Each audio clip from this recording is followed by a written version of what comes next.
Hey everybody, welcome to another episode. What are we calling this? What do we call this? This is the Hoop and the Harm. Remember the Hoop and the Harm with Nolan. At the old man rec league.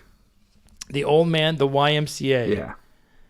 Hey everybody, welcome to Hoop and the Harm. Half court. The half court fouling that we do at the YMCA. I'm your host Brendan. That's joined as always our NBA insider Nolan. Welcome to the program. Thanks, my friend. I've never been called an insider before. That's a new one for me.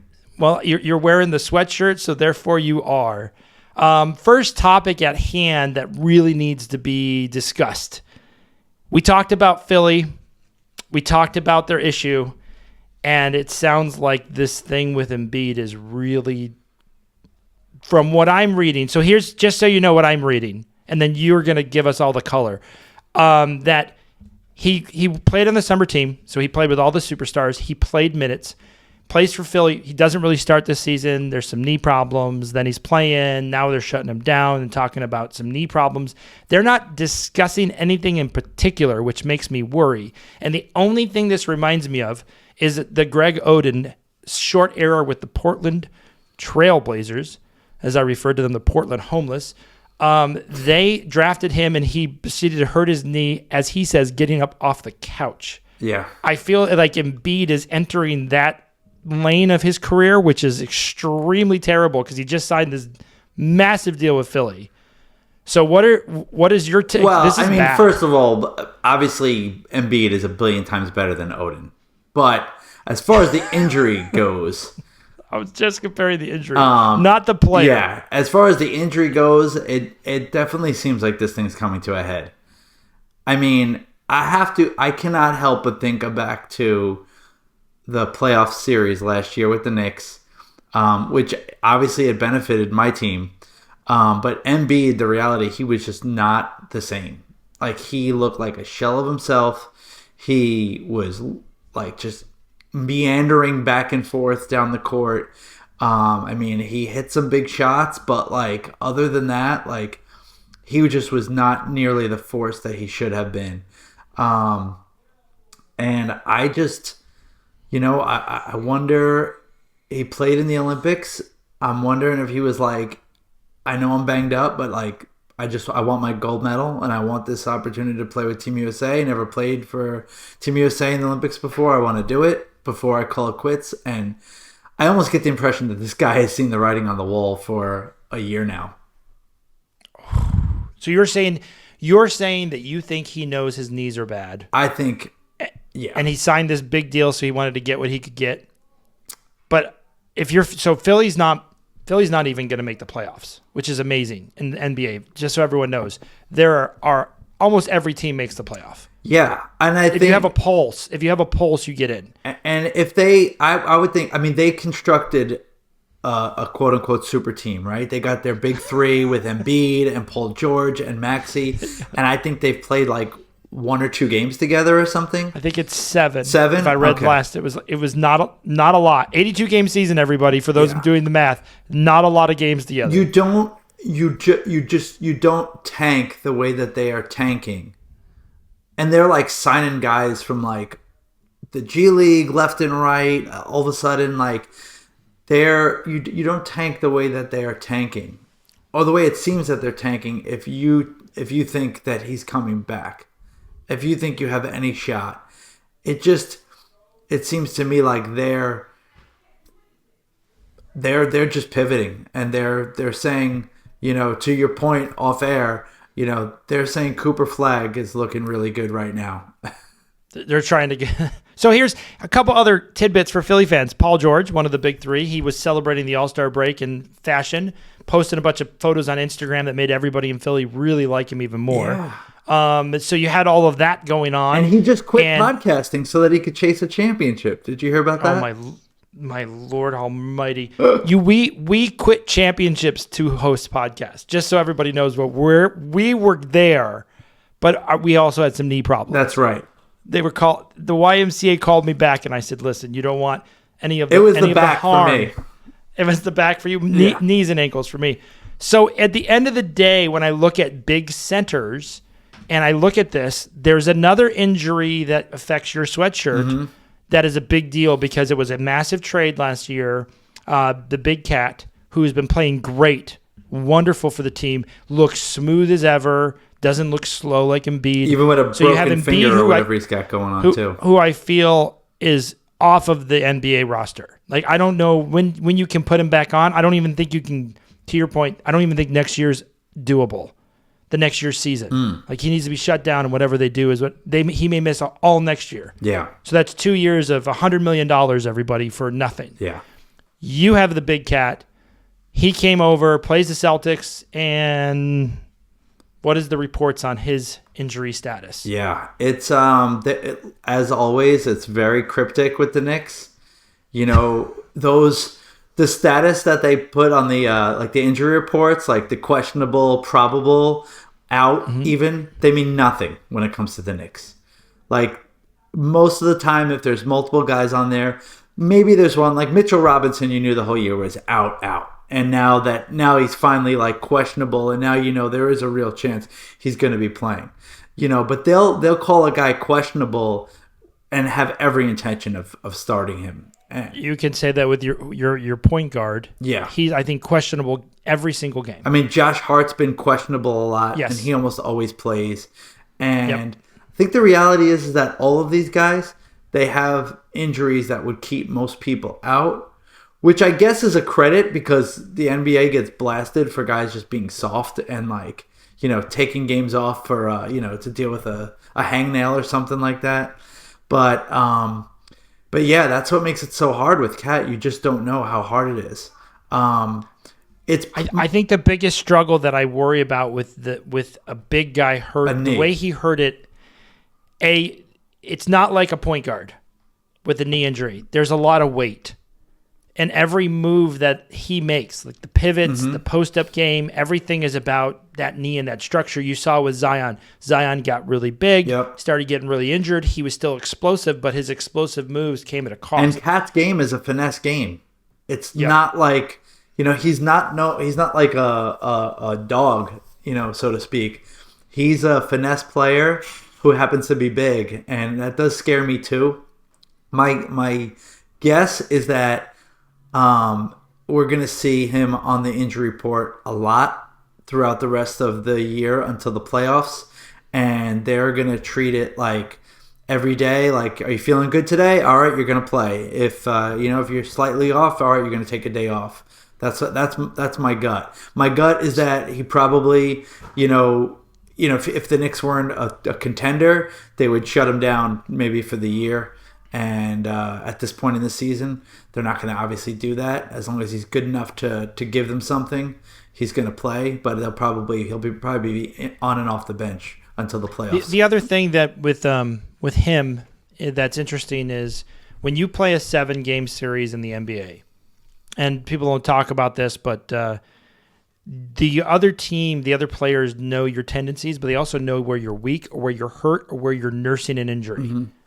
And they absolutely exploit that. They do. They will absolutely do that. So again, when you're looking at this knee injury, you can't tell me for a second that if I'm playing a 7-game series, I'm going at him to make sure he's straining that. Yeah. It's what you saw what you guys did to Embiid, basically. Exactly. I was just going to bring that up.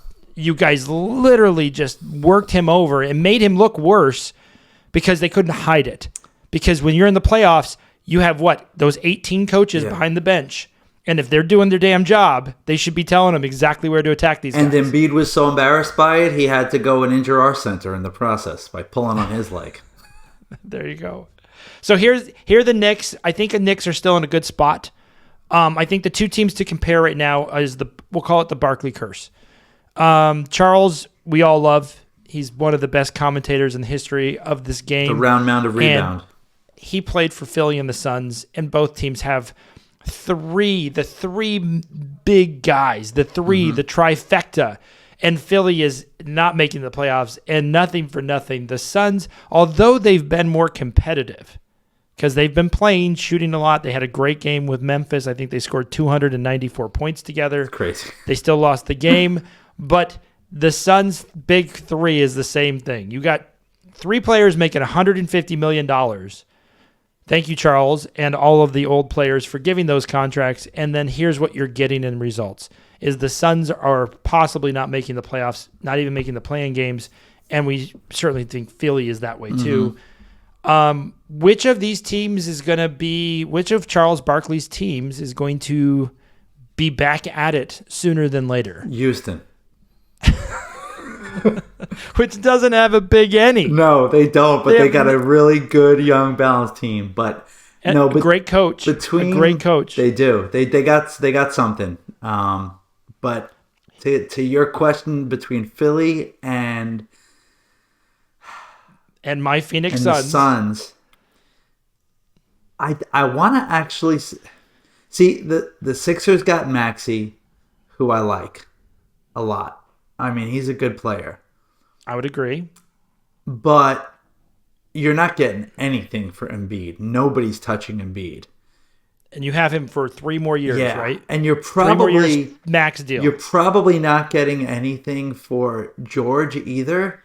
Nope. So, like, if they like totally tank and win the lottery, and they got Cooper Flag and Maxey, and then like, okay, then we can talk. But I have to say, I think the Suns are in a better spot because they'll still get something for Durant if they trade him. Oh, so but yeah, and if the Philly trades their point guard, they wouldn't even get as much as you could get like for Durant. Booker's still a legit star. They're not, and no one's going to trade Booker. He's like literally the Suns. But I say that, but everybody's tradable. I mean, and that's another thing. They could trade Booker and teams would pay a king's ransom for him. But if they wanted to keep Booker and just lose Durant, I still think, even though Durant is not as good as he used to be, he's still good enough, and the name value and everything, someone will cough up picks and good young players for him, and you at least have something to work with going forward.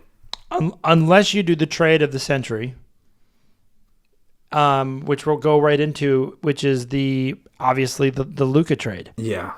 So maybe there's one of those picks hanging out there. I don't know. I mean, again, you could do that with KD, and everyone in this Phoenix wouldn't care one way or the other. We could trade both Booker and KD and just have the Washington Bullets, again, with just Mr. Beal, who was the only guy on Washington who was playing back when he got true. the You could actually trade KD to Washington, where he's from, and have him ride out into the sunset at home. Be a contender, make Washington a contender. So on to the trade. As everyone heard and watched, Luka is now a Laker. He's been with the Lakers for a bit. Everyone's really excited. They think that there's some playoff magic there. They're going to be a hard out because Luka was amazing with Dallas in the playoffs. My 2 cents on the trade, I'm not even going to comment about what's fair, what's not fair. Just watching Luka on the Lakers with James. I feel his defense makes him look like he's 35. He reminds me of when Steve Nash had to play defense and they hit him as best they could. The only problem with Luka, Luka is much bigger than Steve Nash. But his speed, his lateral speed on defense is possibly some of the worst in the game. Mm-hmm. If you're playing it just seems that teams have decided to attack him. And his slow motion drives where he slows it all down and everyone thinks it's so great. The one thing I noticed watching the Dallas game is the players didn't overrun. They let him come to them and they slowed down with him, making it more difficult for him to get to where he wanted to be. Mm-hmm. I think this is a learned game. They're going to learn that with Luka because he doesn't have that fast speed. Like a fast guy can go, think about, any of the point guards in the league, you can name a million of them. They can turn on the jets and just blow by you. Yeah. Luka doesn't have that speed. So I think he's a defensive liability. I think he looks old on defense. He's an amazing offensive talent. No one's going to argue with that. I think, do they make some noise in the playoffs? Not really. And I think James is not a healthy nurturer of talent, in my opinion. So, yeah, I agree. I agree with a lot of what you're saying. I think, so if I'm the Lakers, I do make that trade. And if I'm a Lakers fan, of course, I'm definitely stoked about it. That said, I don't think the Mavericks are as crazy for thinking that it doesn't work out with Luka as some people make it out to be. I think even their comments about him spending too much time smoking hookah and drinking beers is it's not completely out of this world. I mean, it's the guy does kind of have a dad bod, and yeah, I and he's 20, what is he, 25? yeah, and He's supposed to be the best shape he's supposed to be in. Now, again, compare that to what James looks like. But the thing that people talked about quite a bit, Dallas was going to be on the hook this offseason for a max deal with him. yeah, And that max deal, I think, was close to $70 million a year.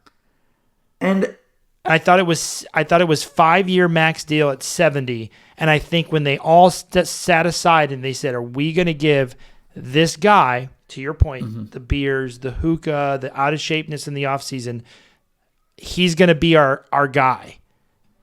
And they just said, we're not going to put all that money in him. And you know what? They, for as crazy as he is and as much flack as he takes, like Kyrie Irving has been like a warrior since he's been on Dallas. I mean, I love him on Dallas. He's kind of like become like the default go-to guy, leader of the team, even when Luka was there. And steady presence, and just still like a marvel on the basketball court. And I don't think it's... Do you think that hurt the deal? Because if you watch the two of them and how they work in the offseason or how they work in practice, because I can't imagine that Luka works as hard as Irving. No, and I don't know. I got the impression that they liked playing together, that Kyrie liked playing with him, but I feel like they were like, you know what? Let's just stake our claim to Kyrie and roll with him for the next couple of years and build around him. And it may blow up in their face, but I don't think it's as crazy. Now, it could be argued that maybe they could have got more. If Davis is healthy, he's an awesome partner, I think, to Kyrie. I think one of the things that everyone gave the GM for Dallas a lot of credit with last year is they really pieced together people around Luka. Mm-hmm. These long, quick, they could block, they could guard, they could switch off. They play great switch defense. Yeah. By the way, Dallas plays great switch defense. If you put that together with the 1-2 punch of AD and that's a great 1-2 punch with the point guard and the center, or as they call it, number 4, because he can play with a true center in Dallas. Yeah. So Dallas is long. Dallas is a defensive. They're definitely a strong defensive team. So I think Dallas in the next 2 years is right there. I don't think the Lakers are even close. The Lakers have nothing on the inside. Yeah, honestly, I was about to say, you know, maybe if I was a betting man, I would bet that the Lakers would win a championship first.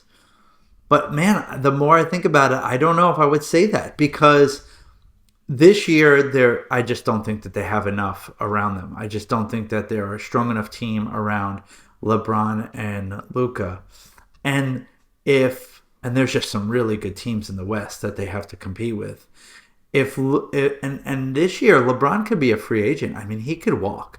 Forget about the fact that at some point, even though he's like a freak, he's going to stop being effective on the basketball court. At some point, Father Time's going to catch up with him. But let's just say it doesn't. Like, he might decide Luke is great and all, but like, I don't have time for like the Lakers to like figure this out around me and Luka.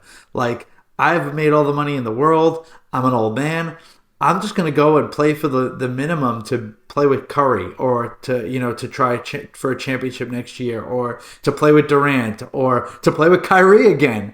Like, there's a real world where LeBron says, Luka's cool, and I understand Lakers, that's what you needed to do, but I'm going to chase a chip somewhere else.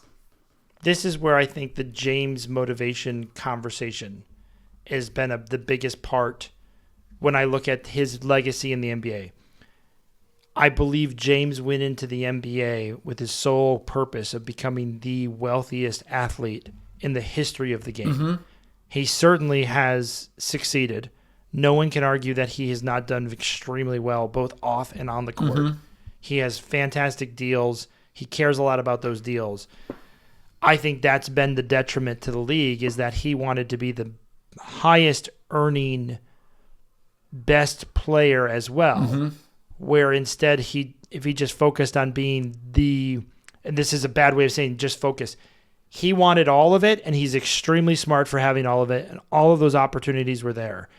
The comparison that's difficult because of my age is when I looked at Jordan, who did not go into the game, or a Kobe, that I want to have all of it. They weren't thinking, they knew the money was there or going to be there. Jordan certainly didn't know the money was going to be there, but the money that they were making, 7 figures, was amazing for them. Kobe knew the money was going to be there. I don't believe that those two players played for the money. They played to destroy or beat or get championships. Kobe wanted as many rings as Jordan got. Jordan wanted as many rings as possible. And I feel like James wanted this longevity, history, winning rings, that kind of stuff. I don't know how people read him in the league or how they're going to rate the history books, because right now he runs the league, so no one's going to say anything bad about James, because if they say anything bad about James, it doesn't look that good. Yeah. People are going to say it's unfair, and I'm not trying to say that LeBron doesn't want to win. He definitely wants to win. He definitely wants to win a championship. And if you asked him, he'd probably say he'd give all his fortune away, to win all the championships every year. But there is a difference. I think LeBron, over the course of his career, has been concerned with other things, as you pointed out. He's been concerned with other things other than just winning the championships and being good. Whereas Jordan and Kobe, I think they just cared about the championships. They just cared about, to put it the way you do, just killing guys. Just absolutely wrecking everyone, being the best on the basketball court, and, the rest was all ancillary. I struggle with it because I don't think we're covering things honestly in the times that we're in. Because it's hard to cover James, who runs the league, honestly. Yeah. Because if you cover him poorly, you get shut out. He's got people. He has protection. The league clearly loves him. And rightfully so. He's put in the time. He's the guy. So, can you be critical of this guy who everyone says, again, he's great, to your point. He's talented. He's amazing. He's all of those things. Yeah. I think the one thing we're missing in the league is that killer instinct. That's why Luka was beloved in Dallas, because in the playoffs, he seemed to have it. He would have it. Now, we could get into James and the best and all that stuff forever.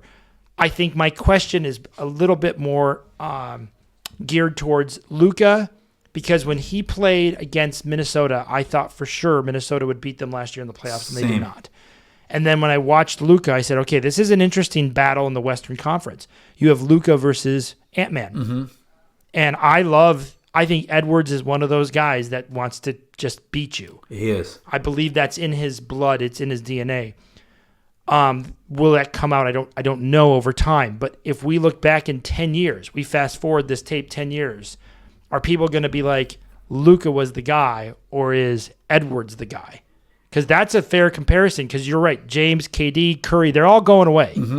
They're on the bottom.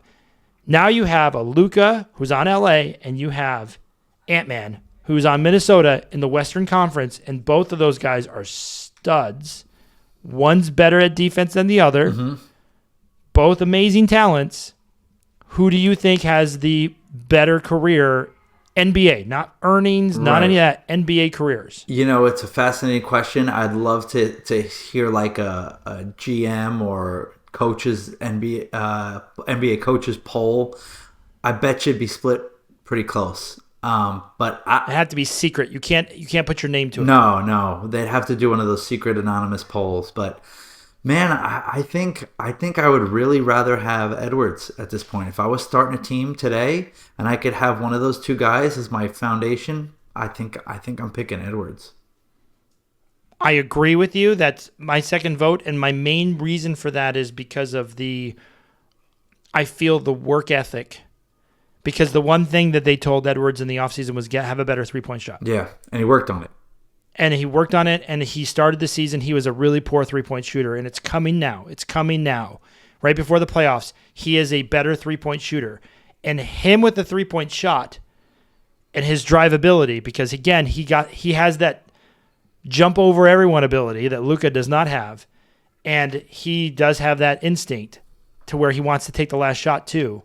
I feel that he's about to own the league, if you will. I mean, they're both fearless for sure. Oh yeah, again, we're talking about two of the best players in the game by far. We're not even we're not talking about any cheapness here. We're talking about the next generation take the NBA to the next level. I think that goes back to our earlier conversation and prepping the show is I think the NBA is a desert for the killer instinct.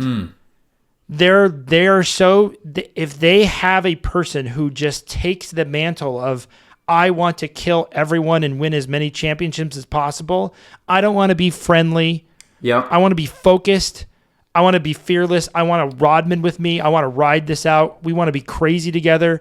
I think people are attracted to that today more so than ever before. Yeah, because I think it's been missing. The friend time is over. Yeah. If someone decides to do that, the NBA needs to get out of the friend zone. Get into the fight zone. The pushing, yes. All of that stuff that we grew up loving because it's the competitive juices. Yeah. Like how many times have you? Anyways, when I played at the YMCA, I got kicked out a couple times. There's too much excitement over dumb things like a rebound that doesn't even matter. I mean, but people love the NBA. People love the jump shots. They love the killer instincts. But I'm talking about that competitiveness of just looking at that opponent.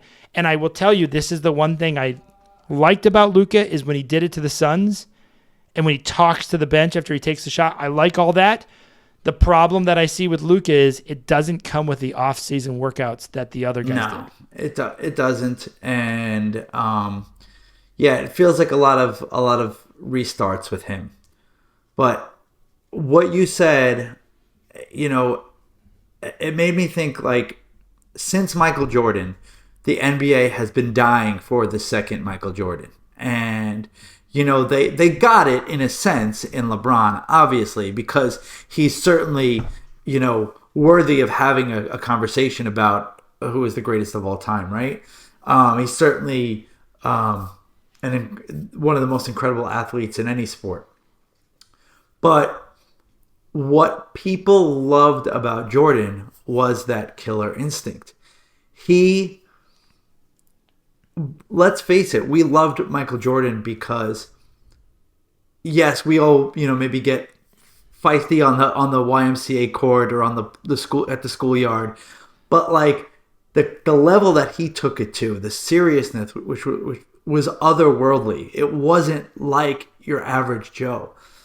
Whereas, the way that he hated guys, the way that he supposedly didn't even want to be friends with the guys on the dream team. And when they showed up for the first practice, he just wanted to scrimmage them so he could beat them in practice. These guys were supposed to be his teammates. He wanted to embarrass them. That level, that's what was attractive about Michael Jordan.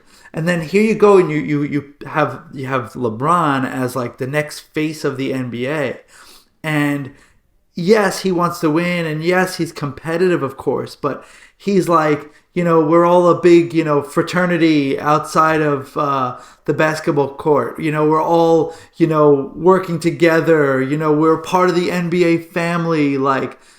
That's not attractive to most dudes.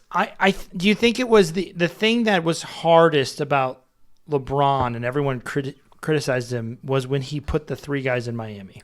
I think that's where it started. Because once he took the other men and he was the other great players and was this is what's going to win us a championship. Because again, Jordan didn't like his GM, but they got the talent and built around Jordan through trades and through the draft. Yeah. And I think Cleveland was trying, but it's more difficult. Once the three superstar, and we're seeing that affect our Philly Suns conversation. Yeah. That ripple of that decision has haunted the NBA to this day. Because it really hasn't really worked for anybody, save for, I guess, the Warriors, who were already a championship contender when they added KD. Right. I mean, as far as I think that hurt KD going to Golden State and winning a championship that way. That's how he won it. It made it even worse. But the Heat thing, it worked because LeBron was the best player in the league by far.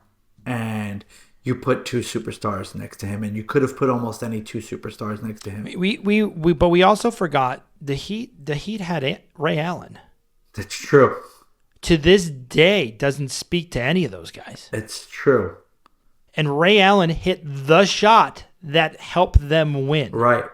Without Ray Allen, they lose to the Spurs again. Without Ray Allen there, the Heat are 1 for 4 during the LeBron era. Think about, and no one puts that together. We were like the big three, but Ray Allen was no slouch. Why is it? Why doesn't he? Why do you think he doesn't talk to them? I think that if as James retires, and since we're a nothing show, no one's going to cancel us or anything like that. I think as James retires, they're going to find that James was more poisonous to other players than they want to admit. I think, especially if you look at how the AD trade happened, he immediately came out and was like, "I didn't even know." Get out. Yeah, I get lost. You're trying again. Stop again. We're over the lying period of things, I think. So it's like you're the greatest player on one of the greatest franchises, and you're telling me that GM didn't talk to you about getting rid of AD, and then he doesn't. Again, from what I heard is he didn't like go out of his way to say, to contact him, to text him. It's like you're either in his friend zone or you're out. Yeah. And it's like everything's a connection. So I think as everyone has these podcasts, everyone's being nice. Everyone thinks James has got, 3-4 more years the way he's playing? Like, I can't see him not playing anymore. But the coverage and the protection, and again, he has this mafia protection about him. Yeah. The NBA does all that stuff. And the thing that Jordan and Kobe didn't have is they didn't have all their friends around him with the production team and all that jazz. No, there's no entourage. He's got all that stuff. So he can crush you. He can literally crush you as you're a sports writer. He can crush you. He can do whatever he wants to you. He's very, very powerful. Mm-hmm. That's another problem in this league is that he can crush you outside of the NBA. So everyone's got to be nice about it. That's why, to me, it takes a younger guy to just be like, I'm going to go at him and I'm going to make him suffer. He's not that good anymore. Yeah. And I think Steph heard him with kindness, but Steph has a whole different game. But people were more attracted to Steph because he gives off that fun-loving. He's not as people can compare themselves to Steph because they're not as athletic. No one's as athletic as LeBron. Right. Like no one's 6'9" dominating anything. Like if you're 6'9", LeBron's amazingly gifted. He has all the skills. People can relate to a Steph because it's like I can also do a fallback 3-pointer and hit it every once in a blue moon. Not like him. No. But it made everyone feel like the little guy has a chance. Exactly. He's a little guy. He was. I don't think anyone thought he was going to be the player that he became in the NBA. So, Steve Kerr did. When he was with the Suns, you know how desperately they wanted Steph Curry? Really? They wanted him so bad. They thought they had him in the draft. They thought they had a signed deal. They were all celebrating, and then Golden State said nope and kept him. Well, the Knicks would have picked him up after the Warriors, though. The Knicks had the very next pick. Oh, woulda, coulda, should. The Suns' entire franchise is woulda, coulda, shouldas. That's what we are. Yeah. Our two franchises. What are we kidding? The Knicks haven't won a million times. Yeah, no, they are definitely. Everybody's in a woulda, coulda, shoulda. There's a lot of wouldas, a lot of shouldas, and a lot of. So couldas. I think going back to Ant or Luka, I think that's a great debate to have over the course of the next coming years. I think this year in the playoffs, I think this next couple years, it would be fun to see them face off in the playoffs again. I think Dallas, Minnesota would be a great series. I think Dallas, to me, Dallas is one of the best teams in the Western Conference with this trade. If AD stays healthy for the playoffs. If OKC doesn't get out of the West, something went horribly wrong. I feel they're not ready. Really? I feel they need another year to lose.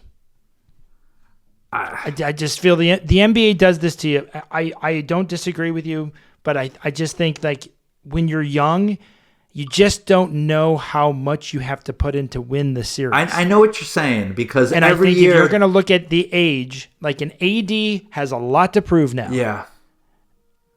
Irving is not like he used to be. He doesn't have a lot of years left. Yeah, that OKC team, they all think they're playing until LeBron. And James even if 40. Irving was like boys with Luka and cool with him, like part of him is like, man, wouldn't it be cool if we won and I showed them that all they needed was me. He gets James and he gets Luka. Oh, that would be something. So he gets them both. Yeah. And he gets to try to win a ring with Dallas. And when Dallas was uncompetitive. I will say this. Uncompetitive against Boston. I will say this. In the NBA, every year, there's like a young, sexy team that's really good in the regular season. You're like, oh, they're going all the way. And then somehow it's like, the two, older guard teams fighting it out in the conference finals. So This is why I really think the Dallas GM did a good move. I think with the length, the speed, the defensive tenacity that team has, they can go toe-to-toe with anyone. Mm-hmm. I thought Minnesota was surprising with that. Now, again, you have Denver, you have OKC, you have a lot of teams here in the West that are excellent. This is why I don't think the Lakers even crack the top 4, the top 5. You got these teams are loaded. Like Denver, like who do the Lakers even have now with Joker? Nobody. You mean the Nuggets? Yeah. Yeah. I mean, they've been pretty good at finding some guys later in the draft and some guys scooping guys out of the G League that have been good rotational But the Lakers have no depth on the interior. That's their problem. So when the Joker plays them, like, what are you going to do in the playoff? You got a 7-game series. Like, you're just going to beat them up down low. Oh. And they have a power forward and a center. Good luck. Good luck winning the rebound battle. And the other thing that nobody wants to talk about, who gets the calls in the playoffs? It isn't the Lakers' big men. I can tell you that right now. Right. Those guys are going to get called for every out of bounds, every foul. I'm a Suns fan. Every big guy we've ever had got called for fouls they shouldn't have got called for. Yeah. That is just a fact. Yeah. So, again, when you go in the playoffs, you got to have star power. You got to get the calls. All that stuff matters. That helps, for sure. So this is good. We have some good things for you guys to comment on, for you guys to tell us where we're completely wrong. We both agree on Ant over Luka. Mm-hmm. I think that's. I'll qualify that by saying it's still close. I mean, I'd still. Oh, listen! If you have either of those guys on your team, kiss the Lord at night. Yeah. Say your prayers and be thankful. Yeah. Because that's what you want. Yeah. That's the amazing thing that you want in your life. Because those guys don't come around. That's the part about the Dallas trade that just doesn't make any sense. Yeah. Luka doesn't come around every day. I understand paying him $70 is a lot, but they don't come around that often. It's true. Any other topics you wanted to cover about your this luscious league? We didn't cover the Eastern Conference too much. It just feels like Boston just owns it. It just feels that way. Well, to your point, I want to say Cleveland has got what it takes. They are the best team in the league statistically, but I don't know if I don't know if they in a 7-game series could beat Boston. Boston seems to be able to just turn it on at will. They're not flashy. Like they're not like they got completely disrespected after they won it all. And they're healthier this year. They're healthier this year than they were last year. And to your point, again, Cleveland's flashy, but are they going to get the calls in Boston in a 7-game series? Probably not. As much as I want to pretend like that's not the case. A couple other big topics that did happen is the Wemby shutdown. That's true. That's a big deal. That is a huge deal. And everyone's like, well, it's kind of normal. Well, we have to treat it. It's Cooper flag scary. Time. Very scary. That's not a normal issue. But San Antonio's, to your point, what did you say? They're trying to get Cooper? I mean, everybody's trying to get Cooper, but I still think it would be funny if OKC loses, trades a bunch of picks, maybe a guy, and then they get Cooper in the first pick, and they just load it up again. Oh my gosh! And then OKC is like even better because he is instant help. He is, and he probably would come off the bench for them, which is crazy because in almost any other scenario, he would just like start immediately. But every team is drooling. Again, do we still do the dumb lottery where we do the balls? The ping pong balls, yeah. Yeah, NBA still does that? Yeah. So the Knicks have a chance. The Suns don't. Just so everyone knows, the Suns never get that win. The Knicks do not have a pick. Remember they traded a whole pick stash for I don't think the Suns have any picks either. I think the Suns and the Knicks are both watching, going, man, that player looks pretty good. Yeah. But, I mean, contenders are not supposed to be worried about the draft. But you're right. The Suns are definitely not there. The Knicks at least can talk. They're in the playoffs. They have a talented roster. They're very fun to watch. Yeah, They have just don't put them against the Cavs. Just don't put them against the Cavs or the Celtics, because then it gets ugly. For the NBA's sake, not for my sake, because I don't like the Spurs, I do wish nothing but the best, and hopefully all of those doctors and trainers are doing the right thing for Wemby, because it's not a knee injury, it's not a shoulder. I mean, blood clots are extremely scary. Yeah, for being that young. I know that's what's really scary about it. He's a baby. He hasn't even breathed his 20s yet. I mean, we're not even. I mean, but he's already a difference maker, and like big time difference maker. So like, and he's smooth. He moves really smoothly. God willing, he still stays healthy, and he has a good long career. For his sake, if that happens though, like watch out. Like we're talking about domination of the league.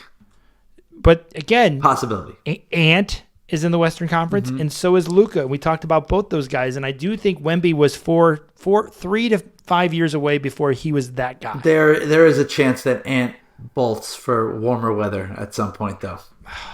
Don't listen, Minnesota. Minnesota loves him. You have no idea. Go to Minnesota, walk around. They love him. They do. They love him more than anything else. Forget about the Twins, base, man. Forget about the Vikings. Ant-Man is the guy. Yeah. He is the guy. No, Minnesota is a great fan base. For a fan base who's never even been in the championship before. Not even sniffed it. Never sniffed it. I mean, they had a couple good runs to the conference finals. They've had some fun teams over the years, but as you know, they're a team I'll have my eye on when the Knicks are out of it. Like, what's Minnesota doing? Do you think that's a trade, the Knicks and Minnesota in the offseason, that benefited both teams? Because I thought the benefit was highly favorable for the Knicks, but I do think that it didn't hurt the Minnesota as bad as I thought it was going to. It did. I will say this. I don't think it helped Minnesota. Okay, so you think the Knicks won the trade? I think, objectively speaking, the Knicks definitely won the trade. They got the best player in the trade. Cat is still young. We know possible injury situations, but they definitely got the better player. He's a great partner to Jalen Brunson. But I will say this: I think the Cat trade for the Knicks, it made their window for a championship bigger, like wider, a few more extra years, but it set them back a little bit because they have to gel and they have to figure out the team around him. I mean, they traded for him like 2 days before the season started or something like that. So like they still have to like figure out the pieces around him and Brunson, and I think that's with some of their struggles. That's what we're seeing. For Minnesota, they're still a contender. They're not as good as they were last year, but losing Cat didn't make them fall off. I think Randall, they're seeing a lot of the problems with Randall that the Knicks did, and I think DiVincenzo, as much as I love him, I think he really excelled in the Knicks system in the role that he was in, and Minnesota is realizing now he's been injured a lot, but I think Minnesota's not getting what they thought they were getting from DiVincenzo either. So I think the truth will be in the playoffs.